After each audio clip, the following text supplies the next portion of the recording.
আসসালামু আলাইকুম রহমতুল্লাহি ওবরাকাতু। প্রিয় ভাই ও বন্ধুরা, কেমন আছেন? আশা করি সবাই ভালো আছেন। দেশ ও প্রবাস থেকে যারাই আমার এই ভিডিওটি দেখতেছেন, আমার পক্ষ থেকে রইল আপনাদের জন্য আন্তরিক মুবারকবাদ। গত সম্ভবত 3 মাস আগে একটা ভিডিও আপলোড দিছে। সেই ভিডিওটা এতদিন আমার চোখের সামনে পড়ে নাই, বাট আজকে আমার চোখের সামনে পড়লো। দেখলাম সে মেয়েটা প্রতিবেদন করতেছে এবং কি সে হেসে হেসে কথা বলতেছে। সে নাকি তার নাকি সাহায্য প্রয়োজন, বা তাকে নাকি কোনো ছেলে বিয়ে করতে চায় না, বা তাকে নাকি কোনো ছেলে পছন্দ করে না, যৌতুকের জন্য ওর বিয়ে হয় না। আমার স্ক্রিনে দেখেন একটা ভিডিও চলতেছে, সেই মেয়েটাকে নাকি কোনো প্রবাসী বা কোনো দেশি ছেলে বিয়ে করতে চায় না, তার নাকি চেহারা ভালো না, তাকে নাকি যৌতুকের জন্য বিয়ে করে না। আমার কথা হলো, বর্তমান সময় কি সেই যুগ আছে এখন যে আসলে যৌতুকের জন্য কোনো মেয়ের বিয়ে আটকেই থাকে? আমার এটা বিশ্বাস হয় না। এই মেয়েটা যেভাবে হেসে হেসে কথা বলতেছে, কোনো বিপদগ্রস্ত মানুষ এভাবে হেসে হেসে কথা বলে না। বা কোনো মানুষ যদি তার আর্থিক ফ্যামিলি দুর্বল হয়, সে মেয়ে এইভাবে মিডিয়ার সামনে এসে এভাবে কথা বলে না, প্রতিবেদনের সামনে এসে এভাবে কথা বলে না। আপনারা ওর ভিডিওটা ভালো করে লক্ষ্য করে দেখেন।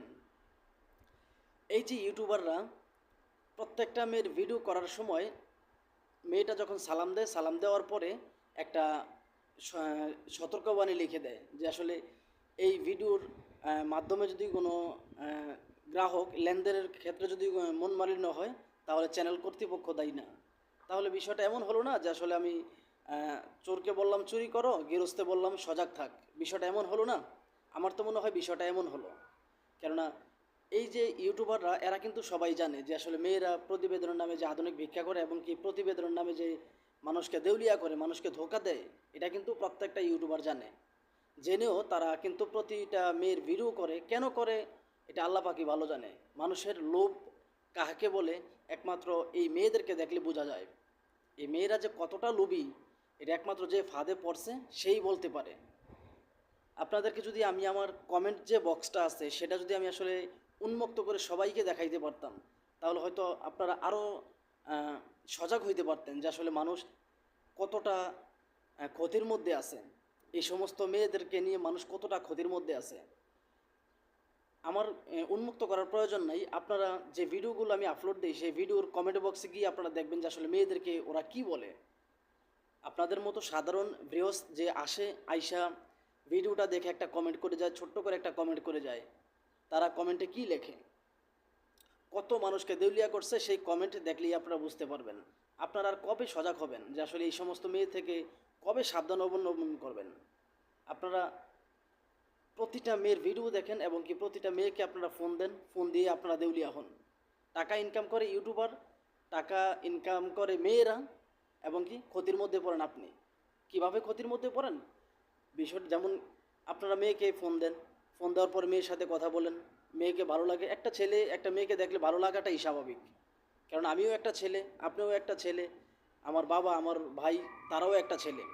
আল্লাহ তাআলা রব্বুল আলামিন মেয়েদেরকে তৈরি করছে বা মেয়েদেরকে সৃষ্টি করছে ছেলেদের গায়ের চাদরের সমতুল্য করে। একটা মেয়ে দেখলে একটা ছেলে একটু ফিলিংস জাগবে, এটাই স্বাভাবিক। কিন্তু সেই ফিলিংসটা যদি ধোকার মধ্যে পড়ে যায়, সেই ফিলিংস করতে গিয়ে যদি আপনি ধোকার মধ্যে পড়ে যান, তাহলে তো সেটা খুবই দুঃখজনক। আপনারা বোঝেন না যে আসলে মেয়েরা কিভাবে ছেলেদেরকে ধোকা দেয়। এই সমস্ত প্রতিবেদনের মেয়েরা যে ছেলেদেরকে ধোকা দেয়, সেটা আপনারা কিভাবে বুঝবেন? আমি আপনাদেরকে ছোট্ট একটা টেকনিক বুঝিয়ে দিই। আপনারা প্রতিবেদন দেখবেন, দেখে সেখান থেকে নাম্বারটি নেবেন, নেওয়ার পরে সেই নাম্বারে ফোন দিবেন। আপনি প্রথমত বলবেন যে আপনি বাংলাদেশ থেকে ফোন দিয়েছেন, দেখবেন আপনার ফোনটা সে রিসিভ করবে, ঠিক আছে, আপনার সাথে কথা বলবে না, ফোনটা কেটে দিবে। আপনি দ্বিতীয়বার আবার ফোন দিবেন, অন্য আরেকটা নাম্বার দিয়ে আবার ফোন দিবেন। ফোন দেওয়ার পরে বলবেন আপনি প্রবাস থেকে, বা যেমন সৌদি আরব, দুবাই, কাতার, মালয়েশিয়া, জর্ডান, বাহরাইন, এরকম বহু অন্য অন্য যে প্রবাসী দেশগুলো আছে, সেই দেশের কথা বলবেন যে আমি অমুক দেশ থেকে বলছি, আমি কুয়েত প্রবাসী। এভাবে বলবেন, দেখবেন আপনার সাথে কথা বলবে। প্রথমত আপনি যে দেশের কথা বলবেন, বাংলাদেশের কথা বলবেন, আপনার সাথে কথা বলবে না। দ্বিতীয়ত আপনি যখন প্রবাসের কথা বলবেন, তখন আপনার সাথে কথা বলবে। কেন কথা বলবে? তার ছোট্ট একটা উদাহরণ দিই। যেমন আপনি দেশ থেকে যদি দেশের কথা যখন বলবেন, তখন সে ভাববে যে আপনি চালাক, আপনার ফোনটা কেটে দিবে। আপনি যখন বলবেন যে আপনি প্রবাস থেকে বলছেন, তখন আপনার সাথে কথা বলবে। কেননা প্রবাসীদের মনটা খুবই নরম। একেবারে একটা মোম যেমন আগুনের স্পর্শ পেলে আস্তে আস্তে গলে যায়। প্রবাসীদের মনটা হচ্ছে এমন, প্রবাসীরা খুব অল্প কথায় তাদের মনটা গলে যায়। তো আপনারা তাকে বলবেন যে আমি ওকে বিয়ে করতে চাই বা আপনাকে বিয়ে করতে চাই। তারপর দেখবেন ও একটা টাকা ধার্য করবে যে আমাকে এত টাকা দিতে হবে আমার বিয়ের খরচের জন্য, বিয়ের খরচের জন্য টাকা দিতে হবে। তখনই আপনারা বুঝতে পারবেন আসলে মেয়েটা কতটুকু চিটিংবাজ বা কতটুকু বাটপার। আরেকটা বিষয় হচ্ছে, যেমন আপনারা যে ইউটিউবের ভিডিও দেখবেন বা যে ফেসবুক পেজের ভিডিও দেখবেন, সেই ফেসবুক পেজে যে মেসেঞ্জার আছে, মেসেঞ্জারে গিয়ে ওই ফেসবুকের যে ওনার, ওর সাথে কথা বলবেন। দেখবেন ও কিন্তু আপনার সাথে টাকা ধার্য করবে যে আসলে আমাকে 3,000 টাকা 2,000 টাকা দিতে হবে, তাহলে আমি ওই মেয়েটার সাথে আপনাকে যোগাযোগ করিয়ে দিব। এটা কিন্তু যে ফেসবুক যে পেজের যে অনার, সেও কিন্তু এই কথাই বলবে। ওদের হচ্ছে এটা ব্যবসা। মেয়েদের যেমন একটা ব্যবসা, ঠিক যে ইউটিউবার তারও একটা ব্যবসা। এর মধ্যে কিন্তু ইউটিউবারও লাভবান হয় এবং কি যে মেয়েটা সেও লাভবান হয়। একমাত্র ক্ষতির মধ্যে পড়েন আপনি, কারণ আপনি তো ওদের প্রতারণা বোঝেন না। আগে নিজে একটু সচেতন হন, অন্যকেও সচেতন করুন। কেননা অনলাইনে কখনো ভালো মেয়ে পাওয়া যায় না, আর ভালো মেয়ে কখনো অনলাইনে এসে স্বামীর জন্য প্রতিবেদন করে না। এই কথাটা সবসময় আপনারা মনে রাখবেন। ভালো মেয়ে কখনোই অনলাইনে আসবে না। হ্যাঁ আসবে, হয়তো সামথিং অল্প কিছুক্ষণের জন্য আসবে, সে চলে যাবে। কোনো মানুষের মেসেজ করলে, মেসেঞ্জারে যদি আপনি নক করেন, আপনার রিপ্লাই দিবে না কোনো ভালো মেয়ে।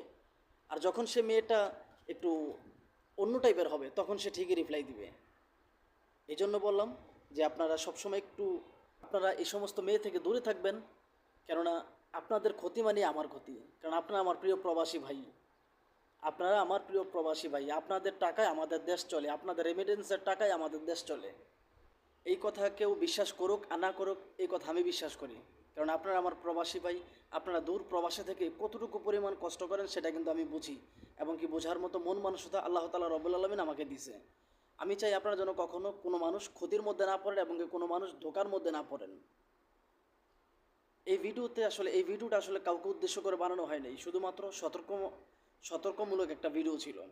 তো কেউ আসলে এই ভিডিও দেখে বাজে মন্তব্য করবেন না। ভালো থাকবেন, সুস্থ থাকবেন। আল্লাহ হাফেজ।